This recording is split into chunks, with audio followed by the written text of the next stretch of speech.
we are going to first basic genomics. So in that segment, we are going to study basically about the protein and protein structure. Okay. So firstly, this protein structure was given by different scientists on the basis of different X-ray crystallography experiments. Okay. So on that basis, different scientists evaluated or postulated different theories. So in that, this protein structure is described in terms of its subunit. Okay. So protein structure basically composed of amino acid. Okay. So as you all know, what is amino acid? So amino acid is a compound or is a molecule composed of a carboxyl and amino group. Okay. There is one carboxyl and amino group joined by and then there is another one that is a R group, that is a other one that is hydroxyl group or other any other compound, extra compound that is added to this amino acid. Okay. So on the basis of the linkage between that amino acid, this structure of protein is described or categorized into four types. Okay. In that, first is primary, secondary, third is the tertiary, fourth is the quaternary. So it depends on the linkage and linkage between uh, sequential amino acid. On the basis of that, it is categorized into this structure, and also it is categorized on the basis of the complexity of bonding between them. Okay. So firstly, we are going to study what is a primary structure. So by the name, it suggests that primary means it's a basic structure of a protein molecule. Okay. So in that, it is generally a segment of amino acid linked by this polypeptide linkage. So there is one bond between the one amino acid and another adjacent amino acid. So this is a covalently linked. Okay. So it is a linked which this amino acids, and the linear chain of this amino acid by this peptide bond, we call it as a polypeptide because numeral number of amino acid we have joined together. So that's why it's a polypeptide bond, and this amino acid is generally tied by or linked by this polypeptide bonds. Okay. So that's why it's a simple structure of protein in which amino acid is linked by this polypeptide linkage. Okay.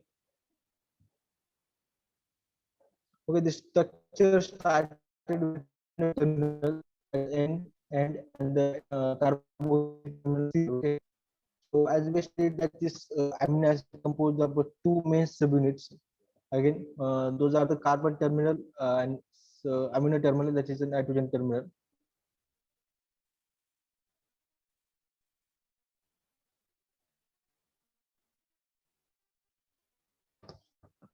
Okay, then what is the importance of this terminal or this study of this primary structure is mainly the prediction that we will study further. Okay, and in many genetic disease we are going to study, if we need to study the sequence changes in this amino acids. Okay, on the basis of that only we can study the uh, any genetic disease or any other disease, because ultimately these changes in gene will ultimately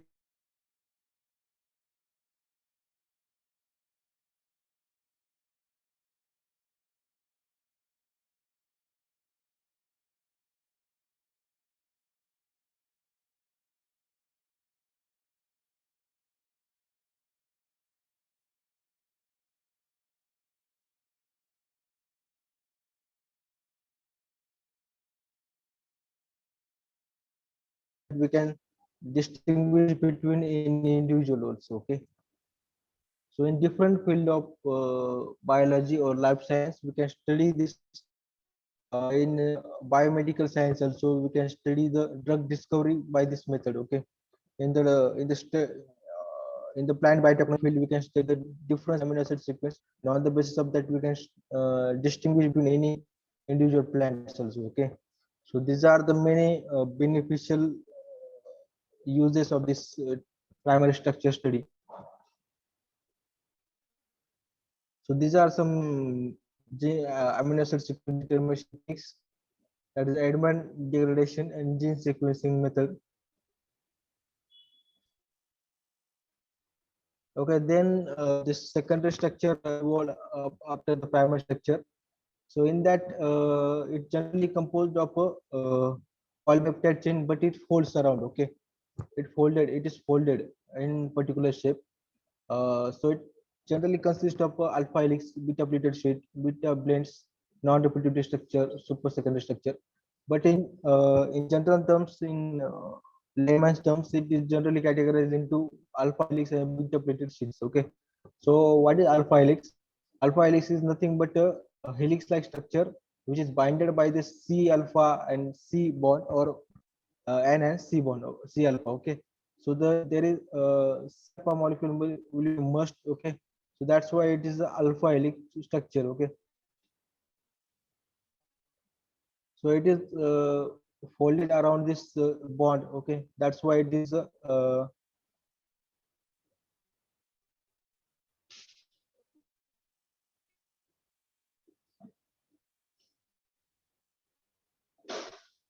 okay. On that basis, this scientist Pauling postulated two order structure, that is alpha helix and beta sheets. So you can see in this diagram that this amino acid just folded around this C alpha molecule, or C alpha carbon group. Okay, so the rotation is measured as a theta and omega. Okay,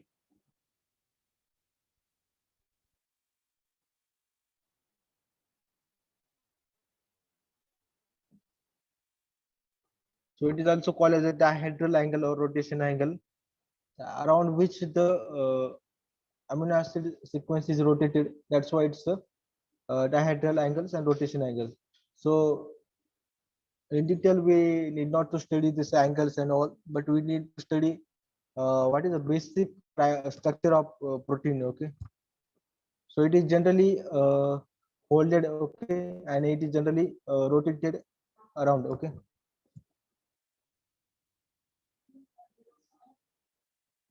okay. In this diagram, you can easily uh,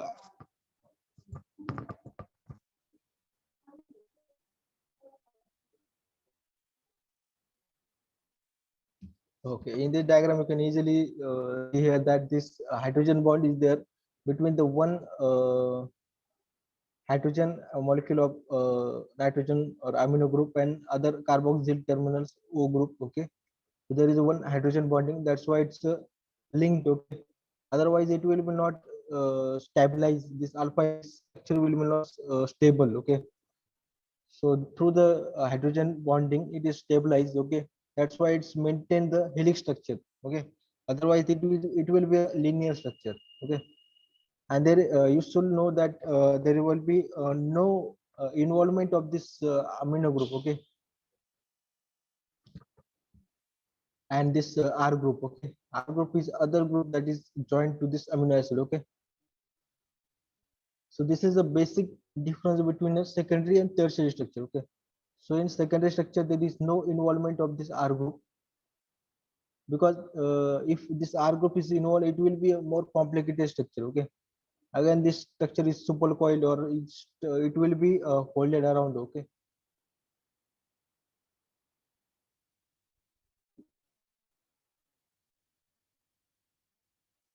so it has around 3.6 tons amino acid per tons. Okay,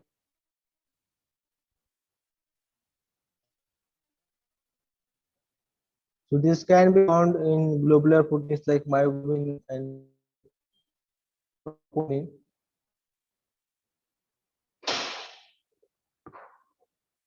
Okay, then the next one is beta pleated sheets. Okay, so it generally is seen as sheets which are interlinked between through this hydrogen bonds. Okay, these are the sheets generally linked with the hydrogen bonds. It is a polypeptide lines. Okay, so as you know that in primary structure it is a polypeptide linked to the peptide bonds. Okay, and then this other, there is only basic difference between that. It is not a helical structure, it is generally beta plated sheets. It means it's a pleated sheets,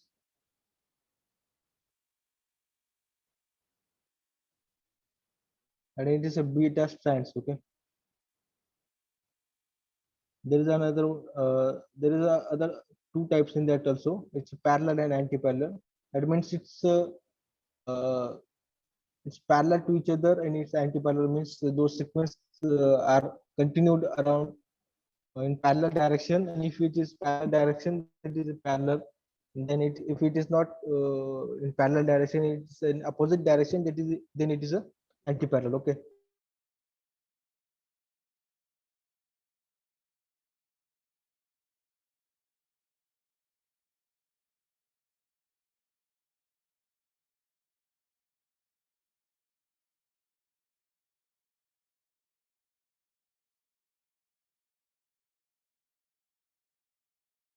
That you should know.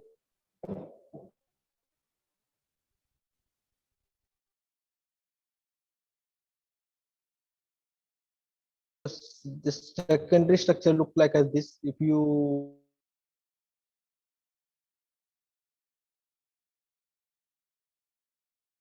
hydrogen bonding between them, okay, that's why it is folded around. Okay,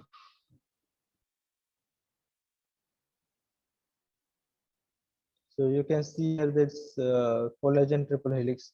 There is a collagen protein that is folded in triple helix, and then a silk fibrin beta sheets. Okay, so different amino acid or different protein also folded around like this. Uh, so no protein will be in the form of primary structure. Okay, so protein must be in secondary or tertiary form. Okay, when the protein will be in this primary form, if it is denaturated, okay, by different chemical or enzyme action or any other heat action, okay, then only it will be in primary and in denatured form.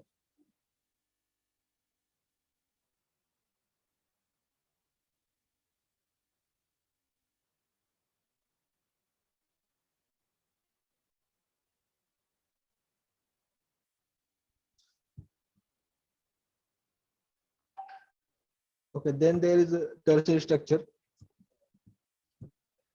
Okay, now there is involvement of this R group. Okay,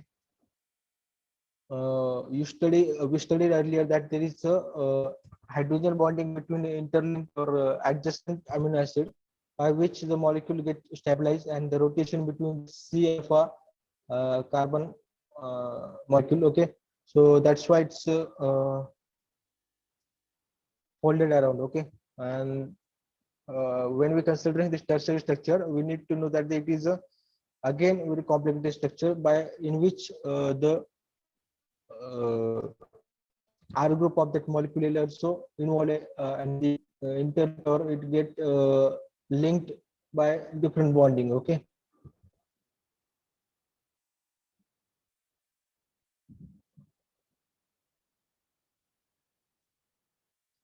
okay, why this is important uh, structure of protein? Because it's many different proteins are in 3D form. Okay, three-dimensional structure form.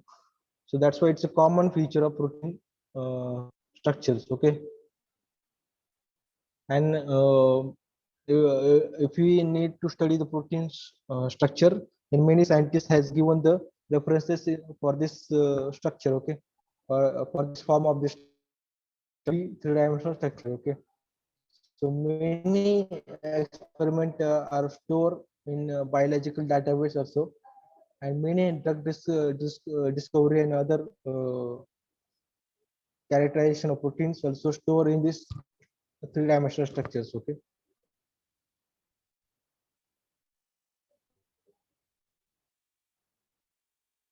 so there is one basic difference you should know, that there is the involvement of this R group in. So here in the green bonding, you can see that this R group that is involved in this. Okay, so those R group bonded by different bonding, which may be covalent or ionic bond. Okay,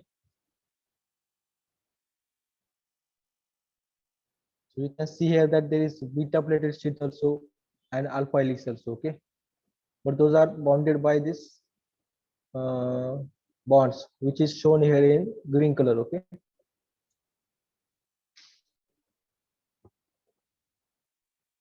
so it is a more complicated form. Okay, it composed of a beta plated sheets also and alpha helix, super beta plated. Okay, so those are more complicated. Then we need to study about what is a domain and what is a motifs also. Okay, domains are generally the functional unit of this protein molecule. Okay, so if we study in molecular terms, when we study the genes, okay, what is the basic difference between gene and DNA? So gene is a functional unit. Okay, DNA is a general sequence, but gene is a functional unit. Okay, so domain is a functional unit of that protein. Okay, so whatever the protein may composed of, so specific sequence of this amino acid, which is important for the functional unit of this protein. Okay, so that is a domain. The domain may have different function as compared to other amino acid sequence. It has a different function of recognizing or any other purpose. So it has different functions.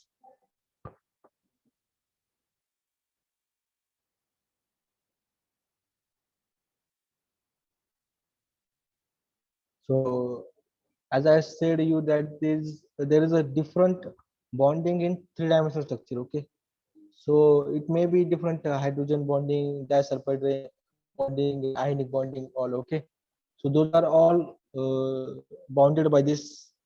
Okay.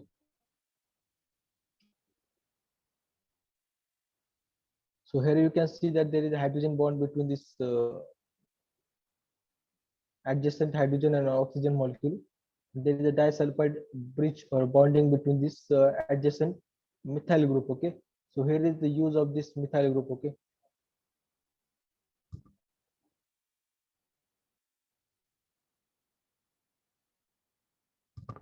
okay, this R means you should know that this is a hydrocarbon unit. Okay,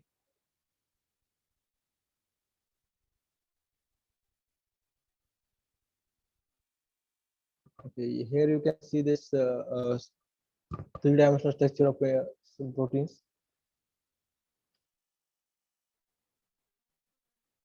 Helical structure of protein. Okay, upside.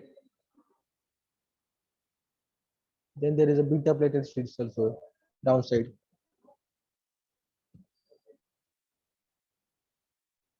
So there are many different techniques to study the tertiary structure.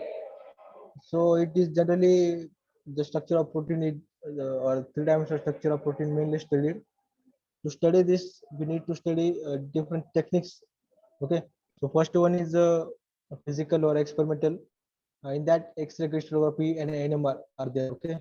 And there is another one that is a knowledge-based techniques involve the prediction of structure of protein on the basis of homology modeling and all, but it depends on the more likely that the sequence of DNA. Okay, so as you all know that is a we doing where you must have studied the blast technique. Okay, or alignment techniques. In that we are aligning the structure or sequence of DNA. Okay, so in this knowledge based technique we aligning the sequence of amino acid. Okay, and then we are by this alignment we can predict the structure of protein. Okay, so this is a different technique that is homology modeling. Okay, we will study further.